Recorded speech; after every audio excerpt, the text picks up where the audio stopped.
கருணையுள்ளம் கொண்ட கடகராசினேயர்கள் அனைவருக்கும் வணக்கம். 3 நிமிட இந்த பதிவை முழுமையாக பார்த்து இந்த வீடியோ உங்களுக்கு பிடித்திருந்தால் சிவவாக்கு சேனலை சப்ஸ்கிரைப் செய்ய மறக்காதீர்கள். அதோடு வீடியோவை லைக் செய்து திருச்சிற்றம்பலம் என்று கமெண்ட் செய்யுங்கள். உங்கள் மதிப்புமிக்க ஆதரவிற்கு மிக்க நன்றி.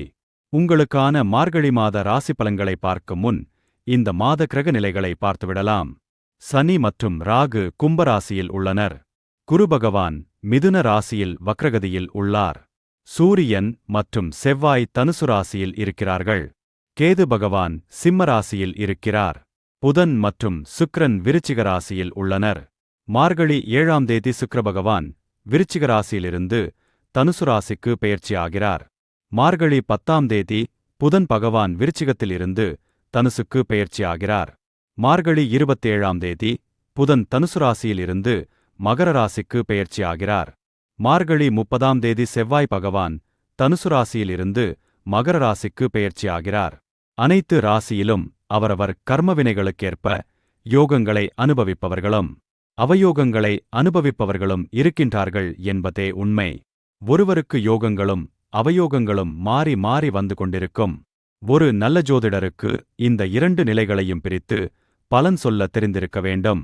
குறிப்பாக அவயோகங்களிலிருந்து விடுபட இறை வழிபாட்டு முறைகளை கற்றுக் கொடுக்க வேண்டும். இதுவே முழுமையான ராசி பலன் சொல்லும் முறை. கடகராசிக்கு இந்த மாதம் அஷ்டமச்சனியால் அலைச்சல்கள் இருக்கத்தான் செய்யும்.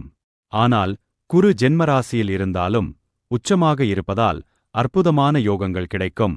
அரசு மற்றும் வெளிநாட்டு வேலை வாய்ப்புகள் பிரகாசமாக அமையும். உங்கள் திறமைகள் வெளிப்படும் காலம் இந்த மார்கழி மாதம். கடின உழைப்பால் தடைகளை உடைத்து முன்னேறுவீர்கள். உறவினர்களிடம் எச்சரிக்கையாக இருக்க வேண்டும். யாருக்கும் எந்த வாக்குறுதியும் கொடுக்காதீர்கள். கடந்த கால அனுபவங்களை மனதில் வைத்து கவனமாக இருங்கள். வருமானத்திற்கு எந்த குறைகளும் இல்லை என்றாலும் கூட தேவையற்ற செலவுகளும் வாசலில் வந்து நிற்கும். கவலைப்படாதீர்கள். அத்தனையும் சில காலம்தான். அடுத்த 3 ஆண்டுகள் குருவும் சனியும் பல ஐஸ்வர்யங்களை வாரி வழங்கப் போகின்றார்கள். வாழ்க்கை வளம் பெற சிவவாக்கு சேனலில் வெளியிடப்பட்டுள்ள உங்களுக்கான 2026ஆம் ஆண்டு பலனை பார்வையிடுங்கள். இந்த மாதம் துர்க்கை அன்னையை வெள்ளிக்கிழமைகளில் வழிபடுவதன் மூலம் அவயோகங்கள் அனைத்தும் யோகங்களாக மாறி மங்களம் உண்டாகும். அன்பு கடகராசி அன்பர்களே, சிவவாக்கை நம்புங்கள். நல்லதே நடக்கும்.